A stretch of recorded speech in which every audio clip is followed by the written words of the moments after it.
Hey guys, welcome back. I hope you are having an amazing day. Let's get right into the stories. The first one is a pro-revenge story. Let's go back a few years, say around 2018. I was a sergeant in a combat engineer platoon. We had recently gotten a new company commander who thought he was hot crap. My first interaction with him was when I got back from running a weapons range, and I was told he wanted to meet with all the leadership immediately in the conference room. Well, it took him 3 hours to show up, and despite the first sergeant calling him multiple times, he insisted we all stay put. The entire meeting was him bragging about himself and saying that he was trying to get the company deployed to the Middle East and how excited he was to go. I spoke up and basically called him an idiot, which ended the meeting. That got me a stern talking to and thinly veiled threats from the first sergeant. This captain, let's call him Captain Douchebag, had been in the Army for 15 years and had never once been deployed. That takes some serious effort and a lot of ass-kissing. He only wanted to go now because he was up for promotion to major. It turned out, Brigade had a mission coming up and they were asking for volunteers. Captain Douchebag volunteered me to go, despite knowing that I had just gotten married a week earlier. I made it very clear to the higher-ups that I did not want to go. I was told it was between myself and the captain. Well, a month out, my sister-in-law committed suicide immediately after she miscarried at 33 weeks. We found them both in the basement of their house. Captain Douchebag didn't care, and he wasn't going to grant me any leave. I was still expected to deploy about a week after the funeral.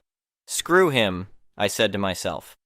I walked into the command sergeant major's office and was immediately dropped from the deployment, but Captain Douchebag was so far up the battalion commander's ass that nothing happened to him. About 8 months later, Captain Douchebag finally got his wish. Headquarters platoon and one other were slotted to deploy. Of course, because I had the most combat experience and most deployments in the platoon, he naturally decided that's why my platoon should go. Now, in order to deploy, you first have to go to a month-long field exercise where you are graded on performance.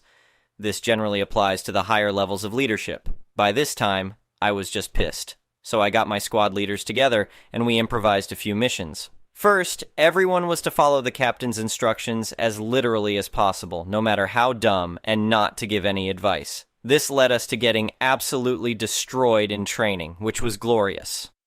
Secondly, and most importantly, was the psychological aspect. Listen up, guys, I said, gathering my squad leaders. We're going to make this guy's life a living hell. So this idiot commander would go to bed nightly at 2100, no matter what. In the deserts of California, you can find all sorts of creepy crawlies to slip into a sleeping bag while sprinkling juice on his uniform. They'd also periodically hide some of his gear or render his rifle inoperable, so for days this went on. Poor guy slept very little because I ensured his tent was set over top of a beehive. These bees hated any vibration and loved juice. The dumbass never realized why he was constantly getting stung. As we were to be falling under a new brigade, I had to go meet the higher-ups, and wouldn't you know it, the colonel we were set to fall under turned out to have been my first company commander, who I got along great with.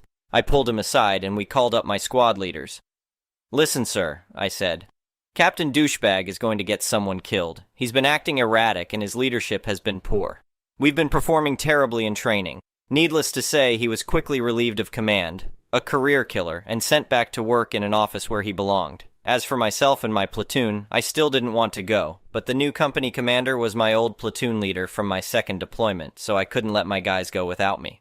Turned out it would be my last deployment as some injuries forced me out of the military, but everyone came back alive. The next one is an entitled people story. I've always loved the peace and quiet of country living. After years of working stressful corporate jobs in the city, I decided to retreat to a cozy cabin on some land I inherited from my grandparents. It was bliss, just me, my 2 dogs, and Mother Nature. No traffic noises or nosy neighbors, only lush forests and rolling hills for miles around my property. Or so I thought.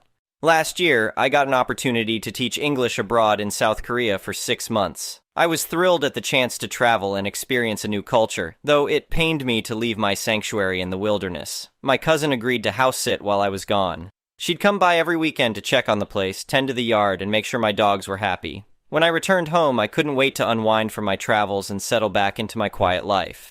But as the taxi drove down the long dirt road leading to my property, I noticed something strange up ahead. Squinting, I could make out a house that definitely hadn't been there before. Wait, stop here for a second, I told the driver, my heart sinking. This couldn't be right. I got out and walked closer, only to confirm my worst fears. Somebody had built a house right smack in the middle of my property. I was livid. Who would dare encroach on my land like this? Fuming, I made my way to my own cabin, noticing how the previously wide-open space now felt cramped and closed in with this new structure looming nearby. As soon as I got inside, I called my cousin, demanding an explanation. Through nervous stammers, she told me how our new neighbor, Karen, had moved into the unfinished house 1 month after I left for my trip. Karen claimed she had purchased the land fair and square from the county and even had the documentation to prove it. My cousin, not knowing the exact boundaries of my property, assumed Karen was telling the truth. Karen bullied and intimidated my poor cousin to keep quiet, insisting she had every right to build there. By the time my cousin began to have doubts, it was too late. Karen had established occupancy in the house. I couldn't fault my cousin too much, as she was quite young and Karen could be downright scary. But I also knew this was a bunch of crap and I needed to act fast. Karen clearly thought she could pull a fast one and steal land if the owner wasn't around to defend it. Not on my watch. The next morning, I marched right over to Karen's door and pounded relentlessly until she answered. Before she could get a word out, I announced, "You're trespassing on my land and this charade ends now." Karen, a blonde woman in her 40s with an obnoxious air of entitlement, smirked and replied, "I don't know what fantasy world you're living in. This is my property. I have the paperwork and county approval to prove it." I was fuming as she continued. "Honestly, you should have put up property markers if you didn't want anyone building here. It's not my fault you were an absentee landowner. Possession is 9/10 of the law, honey." I got right up in her face and said, "Listen here. I don't know what kind of forged nonsense you coerced the county into, but my grandparents left me this land and you stole it. I'm giving you one chance to vacate before I take legal action, and believe me, you don't want to tangle with my lawyer." Karen merely scoffed and threatened to call the police on me for harassment. I told her to go right ahead and that she'd be hearing from my attorney shortly. Over the next few weeks, I wish I could say I kept my cool, but it was difficult with Karen living smack in the middle of my property. She blared loud music at all hours, let her pit bulls roam around off-leash, and mowed only her small patch of lawn, leaving the rest of my yard overgrown. Fortunately, my lawyer was working diligently on my case behind the scenes. We had an ironclad claim, given my grandparents' original land deed from the 1950s. The county office search also showed no record of Karen purchasing the property. After my lawyer presented the evidence and documentation, the county was forced to admit fault in mistakenly approving Karen's so-called proof of purchase. Of course, that didn't stop Karen from continuing to assert squatters' rights to my land, but the law was firmly on my side. It took several contentious months, some mediation attempts, and finally a court order. But I ultimately prevailed. Karen was ordered to demolish the illegally built house and vacate at her own expense. As the bulldozers moved in to raze Karen's undeserved mansion to the ground, I watched with sweet satisfaction and relief. My lawyer had come through mightily. In the end, Karen's greediness backfired big time.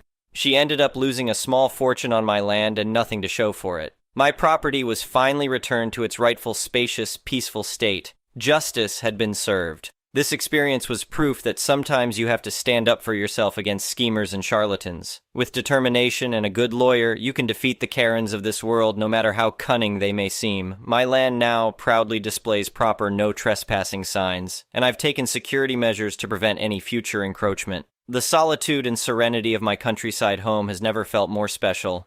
The next one is a petty revenge story. I had a rich boss once. That was only rich because of the wealth from his grandparents. Guy was a complete and utter moron.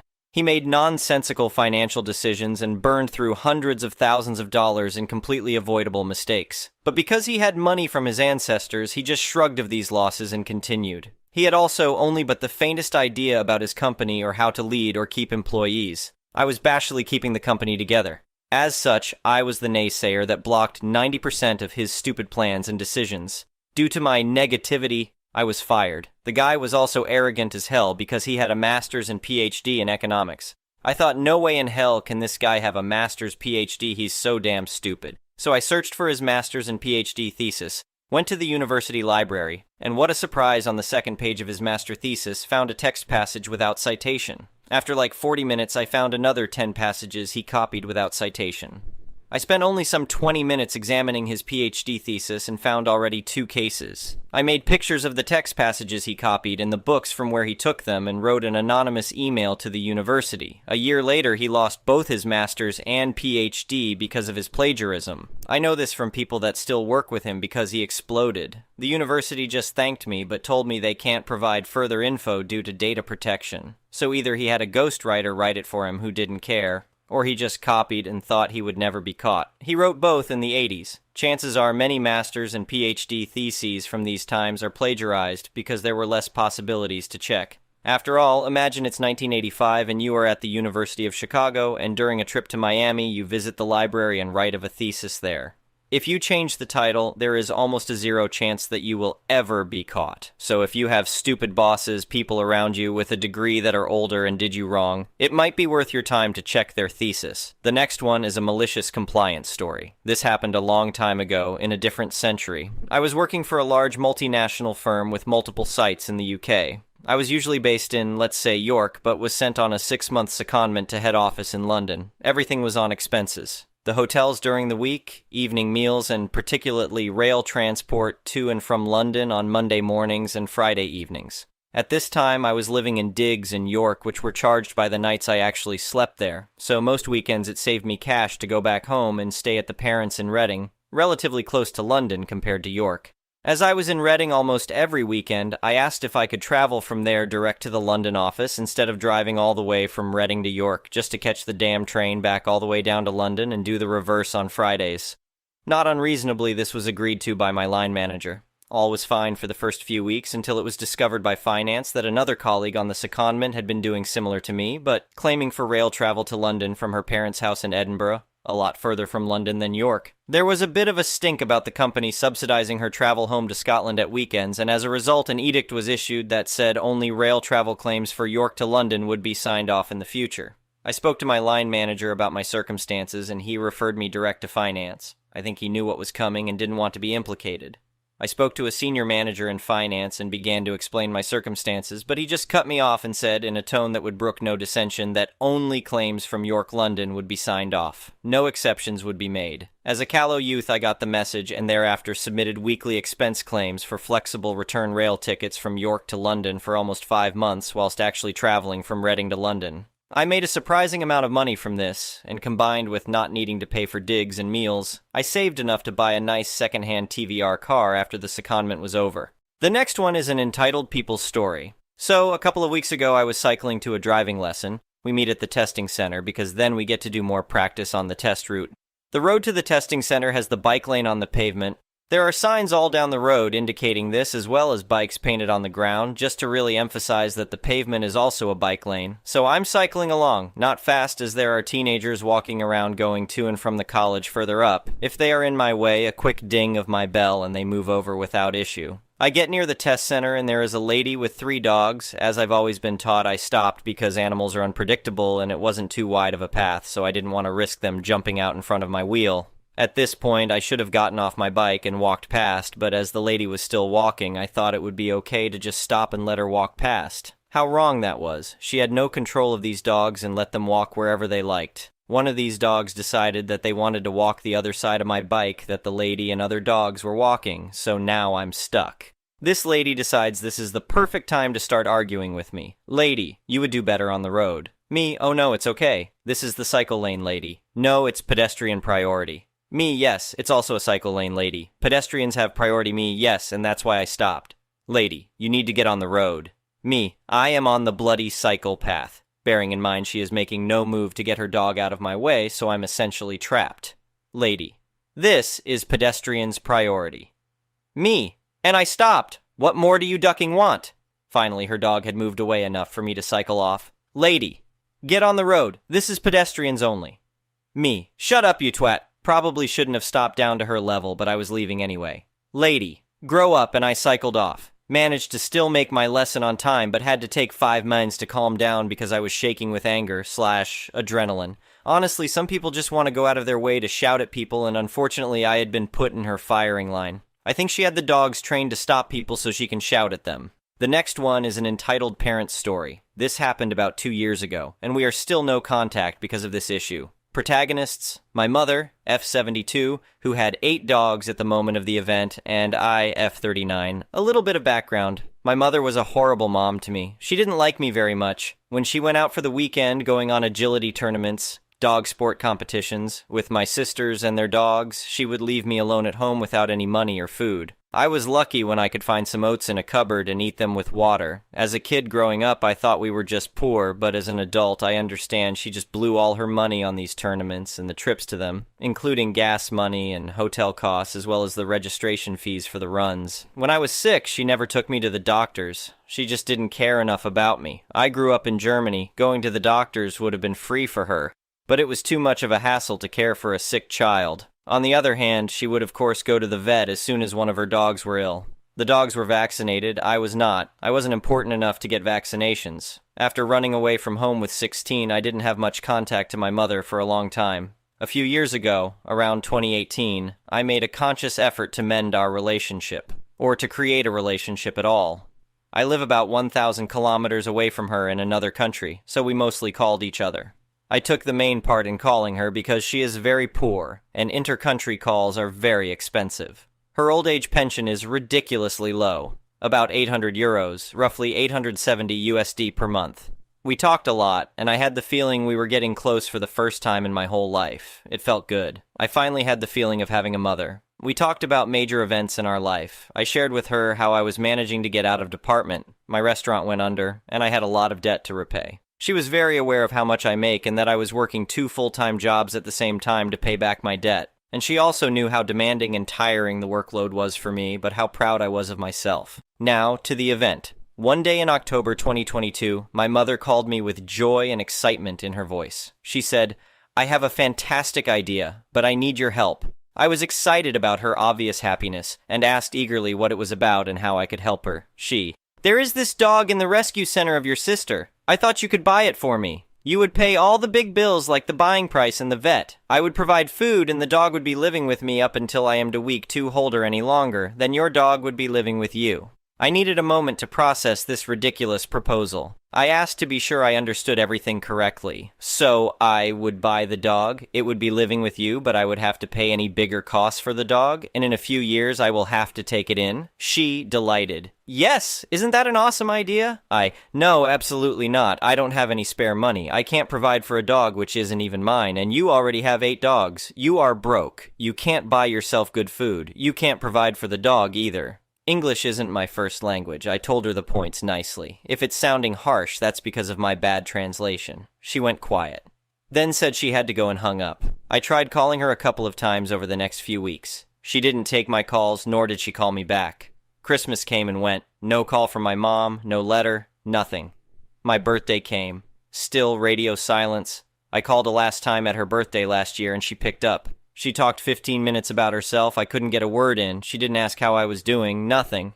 When we ended the call, I knew the relationship was over. So that's how I lost my mom for good, because I didn't want to buy her a 9th dog. The next one is an entitled parents story. My girlfriend and I came over to see my parents the other day. When we arrived, everything seemed great. My mom was healthy, positive, in a good mood. Everyone was, but specifically her, who had been unhealthy in recent weeks, so it was nice. It immediately devolved from there. My girlfriend and I engage in light roasting with each other, obviously understanding that it is in no way serious. She tells me to go duck myself. I tell her she's terrible at video games when she dies in a game, for example, but we're both laughing and very obviously joking with each other when we do it. And my mom decided that now, unprompted by a comment of that sort at all, that she would inform us both that she feels so bad for me, that she tells her friends how mean she is, that her friends constantly ask for their daughters if I'm single yet, and that the first time she heard her do one of her roasty jokes, she locked herself in the bedroom and cried for hours, which she absolutely did not do. She then went on another tirade about my girlfriend being rude to her over the phone, in a phone call she doesn't even remember because she woke from a dead sleep to answer it on a day that we were all extremely stressed out because our cat nearly died. My girlfriend acknowledged that she maybe could have been a little short because she was asleep, but didn't remember the conversation at all, and would never in a million years be rude to my mom for no reason. My mom saw these conversations as airing grievances and having an adult conversation, but my girlfriend and I are obviously way more offended by what she said. In the moment, we both were just frozen in shock because that phone call happened 5 months ago, and I had absolutely no thought that she would ever bring that up at all. We got home later and spent all night talking about it and have no idea how to handle this at all. Today is Mother's Day, and I don't even want to text her. It's such a shame because I do love her very, very much, but she does this to all of my partners, some of my friends, and even her own friends. She makes up things to make herself seem more innocent. She can be super mean. She gets upset if you don't immediately respond to texts. She's incredibly judgmental, and she can never ever be wrong, and if she is, she throws a fit. She gets involved in my relationships too closely, and it's killing me a little. I don't know what to do anymore. Thank you for watching. I would really appreciate it if you could like the video and subscribe to our channel if you haven't already.